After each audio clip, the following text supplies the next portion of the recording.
Cops have read it. What has so far been the worst call you've ever had to respond to, and what happened? Story 1. They're right behind us. My dad was a cop for over 30 years. In that time, he saw the full, chaotic spectrum of human behavior: violent arrests, horrific car crashes, and standoffs that ended in gunfire. So when I asked him once to tell me about the worst call he ever had to respond to, I was expecting a story full of action and danger. Instead, he told me about a quiet night in a small, dark house that he said was more disturbing than any physical threat he ever faced.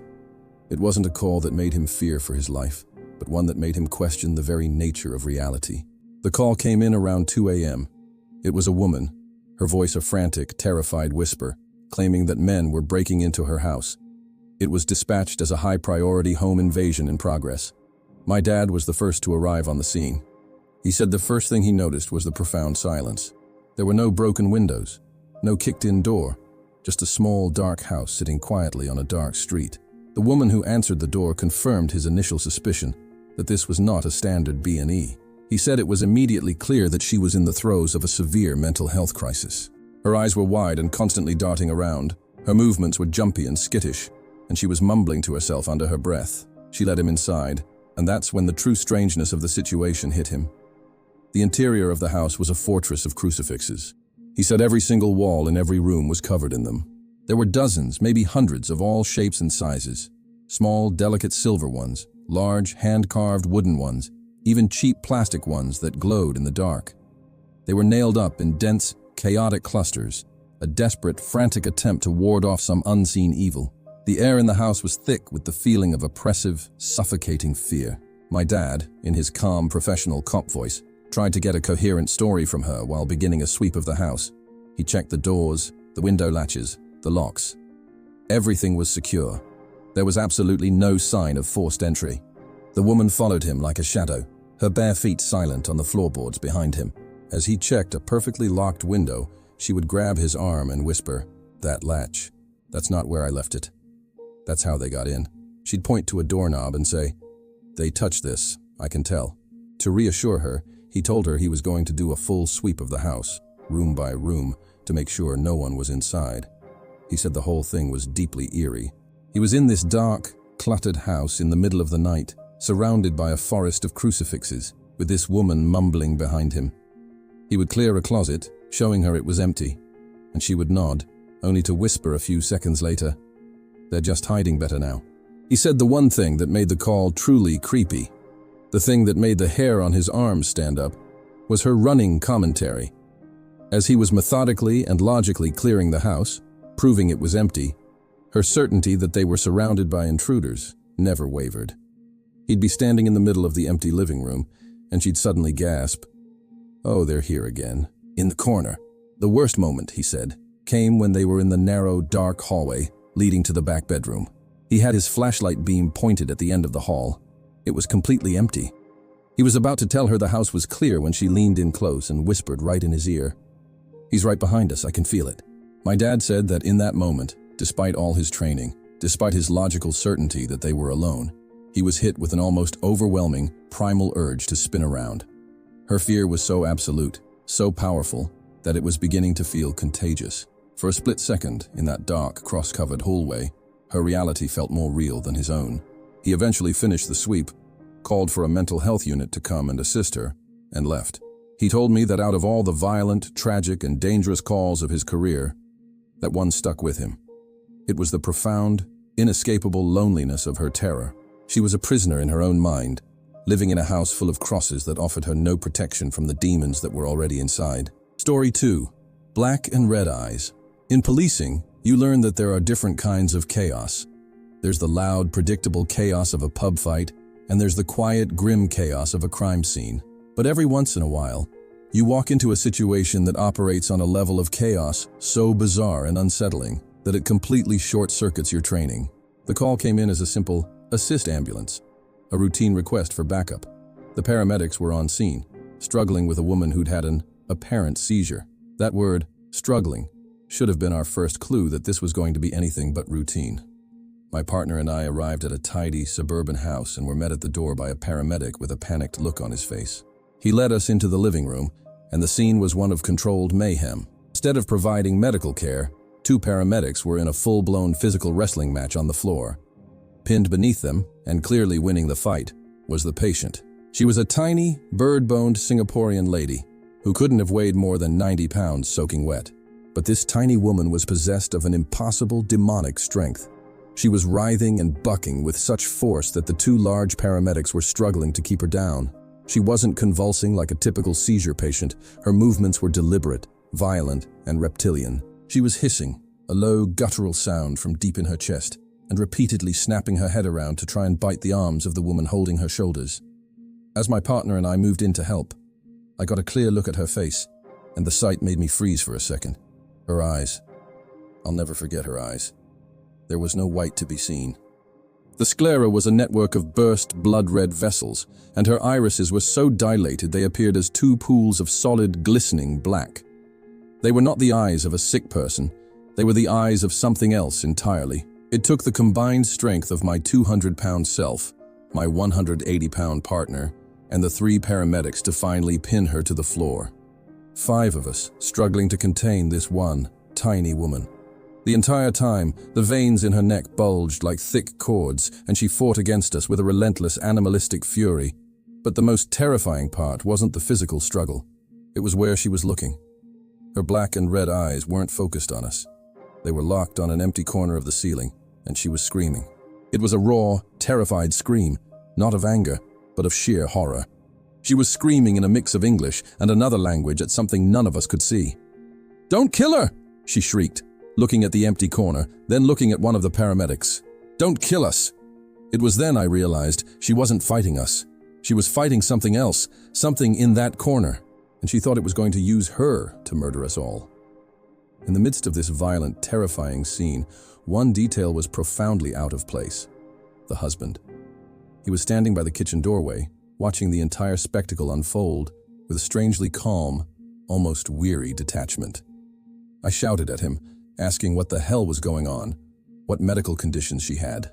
His explanation only made the situation more surreal. "This has been happening since her last trip to Singapore," he said, his voice unnervingly level. "She got very sick after visiting a holy site." He went on to explain that when these episodes happened, her sister was usually the only one who could stop it. She would perform a ritual, placing a special powder and a cross on the woman's forehead, and the fit would end. But the sister was out of the country. We eventually managed to get her onto a stretcher and into the ambulance, where she was taken for a mental health assessment, the only logical, official box we could put this experience into. I never found out what happened to her. The call remains a complete and terrifying anomaly in my career. Was it a rare and violent psychiatric episode? An undiscovered neurological disorder?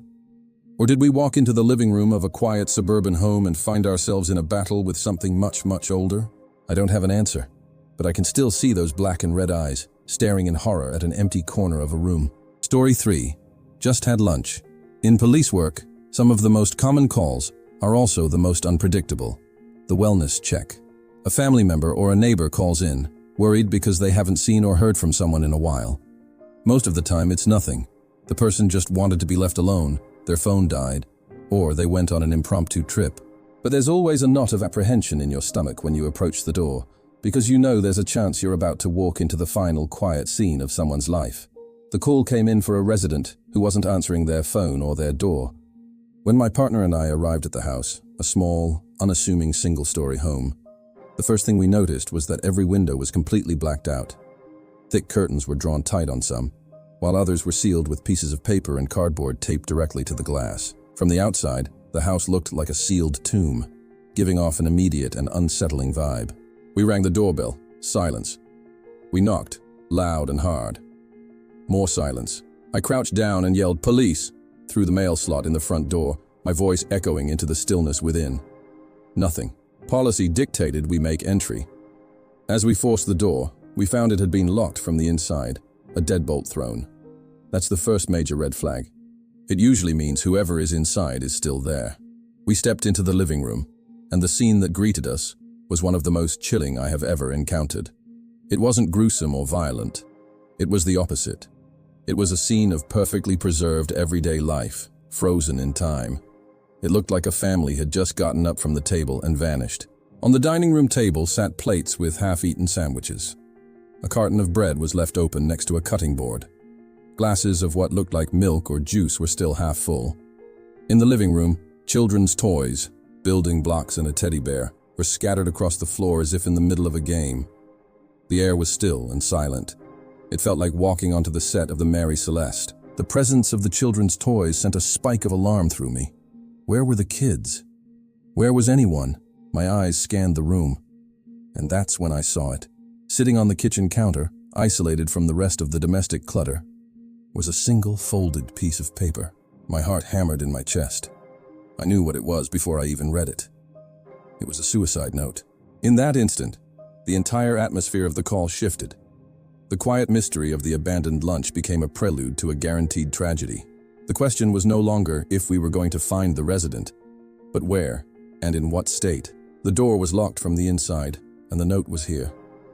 A body was somewhere in this house. My adrenaline surged, my heartbeat pounding in my ears. We began the slow, methodical, and deeply dreadful process of clearing the house, room by room. Every closed door became a portal to a potentially horrific scene. I remember reaching for the bathroom doorknob, my mind bracing for the worst, preparing myself for the grisly sight of slit wrists in a bathtub or a throat cut in front of the mirror. I pushed the door open slowly, my flashlight beam cutting through the darkness. Nothing. The room was empty. The wave of relief was immediately replaced by the dread of the next room. We cleared the bedrooms, the closets, the pantry. Each empty space only served to narrow down the possibilities, tightening the knot of tension in my stomach. Finally, there was only one place left to check. A narrow pull-down staircase that led to the attic. The silence of the house seemed to amplify as we slowly walked up those creaking wooden stairs, our flashlight beams dancing across the dusty rafters. And then we found him. He was hanging from one of the central beams. The search was over. I'll never forget that call. It wasn't the most gruesome scene I've ever witnessed, but it was by far one of the most haunting. It was the story the house told. The image of that half-eaten lunch, the scattered toys, the profound and sudden stillness of a life that had clearly been in motion just hours before. That is what stays with me. It was a perfect, tragic diorama of the moment right before the end, and the memory of it is just as chilling as the final, silent discovery we made in the attic. Story 4. The Halloween Decoration. Working the third shift on Halloween night is a unique experience. The world is already draped in a costume of spookiness, and your job is to patrol the quiet, dark streets, where the line between harmless fun and actual trouble can get blurry. I was out by one of the smaller lakes on the edge of the city, a place surrounded by a wealthy neighborhood. The area was known for two things: teenagers sneaking out to drink by the water, and homeowners who went all out with their holiday decorations. I'm talking elaborate professional-grade displays for everything from Christmas to Easter. This fact is the only reason I didn't immediately understand the horror of what I was seeing. I was making my way through the neighborhood, the roads all ending at a small, two-lane street that circled the lake.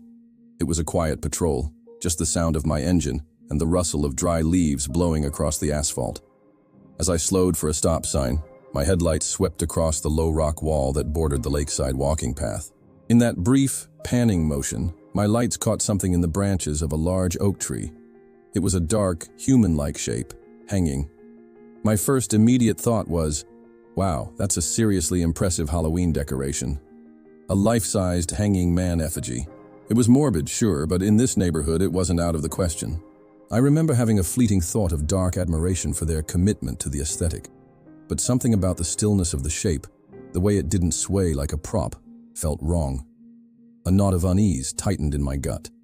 I put the car in reverse and backed up slowly to get a better look.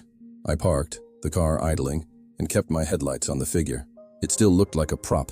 I got out of my patrol car, the cool night air hitting my face, and unclipped my heavy-duty flashlight. I walked to the edge of the path, took a deep breath, and hit the figure with the bright, concentrated beam. The illusion shattered instantly and completely. This was no decoration. The flashlight beam illuminated the pale, waxy skin, the texture of real denim jeans, the horrifyingly authentic details of a human body. He was dead. I was standing there, maybe 20 feet from a young man who had hanged himself, my mind struggling to reconcile the festive, playful atmosphere of the holiday with the grim, silent finality of the scene in front of me. I stood there for a moment, frozen, processing the shock, and getting ready to call it in and start the grim process of securing the scene. And then I heard it. It was a sound that sent a jolt of pure panic through me, unlike any I'd ever felt on the job. the high-pitched laughter and excited shouts of children. Down the street, a small group of trick-or-treaters, little goblins, princesses, and superheroes, was making their way toward me, their plastic pumpkins glowing. As soon as they saw my patrol car with its idling lights, their pace quickened, excited to see a real cop on Halloween. My mission changed in a split second. The body in the tree no longer mattered. My entire universe was now focused on one single, urgent goal. Do not let these kids see this. I didn't even think. I just ran.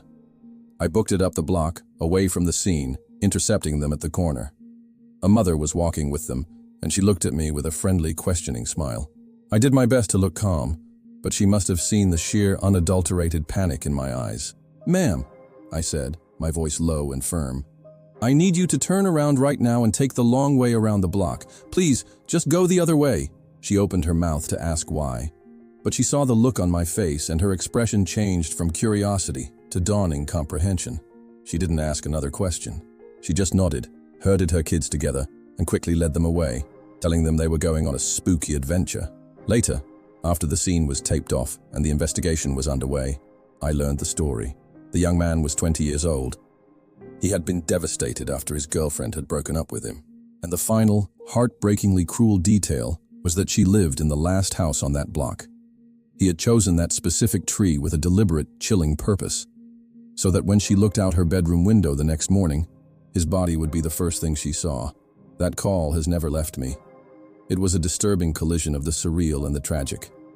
The festive horror of Halloween night, the genuine horror of a suicide, the frantic race to protect the innocence of a group of children, and the final gut-wrenching revelation of a young man turning his own despair into a final hateful message. Story 5. The Man in the Hallway. This story isn't mine, but my friend's, who is a cop in a major Canadian city. I was there for the before and after, however, and the look on his face when he came back to the car is something I will never forget.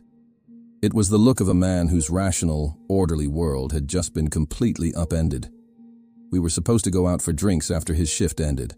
To save time, he decided to just swing by and pick me up in his patrol car, and then we'd head to the depot to drop it off. He was just finishing up his paperwork when a final, low-priority call came across the radio. A homeowner was complaining about noises coming from his basement that sounded like a person moving around. My friend sighed, saying he might as well take it, and that it would be his last stop of the night. He pulled up to a quiet house on a dark residential street, told me to wait in the car, and went inside. I sat there in the passenger seat, the radio quietly crackling, and watched him meet the homeowner at the door. I figured it would be a quick call. Most noises in the basement calls end up being a raccoon in the walls or the house settling. I expected him back in 10 minutes, tops. But 10 minutes stretched into 20, and then 30. I watched the lights go on and off in the upper floors of the house, but the basement windows remained dark. I started to feel a prickle of unease. A noise complaint shouldn't take this long. Finally, my friend emerged from the house. He walked back to the car, but his usual confident, relaxed stride was gone. He looked pale and rigid. He got into the driver's seat, slammed the door, and just stared through the windshield for a long moment without saying a word. His face was a bizarre mixture of absolute terror and sheer, dumbfounded amazement. "What the hell happened in there?" I finally asked. He turned to look at me, his eyes wide. "You are not going to believe this," he said, and then he told me the story. He went inside and spoke with the homeowner, a middle-aged man who was visibly spooked. The man said he'd been hearing loud thuds from the basement for a couple of weeks. But tonight, they had become loud and persistent, like someone was deliberately banging on the floor joists. He had a walkout basement and was terrified that someone had broken in and was hiding down there. My friend, in full cop mode, went down to investigate with the homeowner right behind him. The basement was pitch black. The homeowner explained that the main light switch was on the electrical panel on the far side of the room. They had to cross the entire dark space using only my friend's powerful flashlight. As they reached the panel, my friend said he caught a flicker of movement in the corner of his eye. He swung his flashlight beam to the left. At the end of a short hallway that led to a cold storage room, a man was standing there. He was just standing, perfectly still, facing the cold storage door with his back to them. My friend immediately drew his weapon and yelled, "Police! Turn around and show me your hands!" The man didn't move, not a muscle. The homeowner let out a terrified gasp, confirming he saw the figure too. "This is your last chance! Turn around now!" My friend yelled again, his voice echoing in the concrete room. Still nothing. The man just stood there, a silent, ominous silhouette at the end of the hall. My friend decided he needed to illuminate the entire space. Keeping his gun and his flashlight trained on the figure, he reached over with his other hand and flipped the main breaker for the lights. The old fluorescent bulbs overhead flickered for a second, humming as they came to life. In that split second of flickering light, the man at the end of the hallway vanished. He didn't run into the cold storage room. He didn't duck into a hidden corner. He was there one instant, and the next, when the lights were fully on, the hallway was completely empty. He was just gone. My friend swore to me that he and the now hyperventilating homeowner searched every single inch of that basement. There were no other exits, no windows big enough to crawl through, no hidden panels or closets. There was nowhere for a person to go. It was a sealed concrete box. The man had simply ceased to exist. The homeowner was so shaken that he left to stay with a friend for the night. My friend, despite having no logical explanation, had to treat it as a potential break-in. He called for another car to keep an eye on the house overnight. He never told me if anything else happened, but the experience fundamentally shook him. He is a pragmatic, no-nonsense guy. He deals in facts and evidence. But he swears on his life that he and another witness saw a solid, real person in that basement who, in the blink of an eye, disappeared into thin air.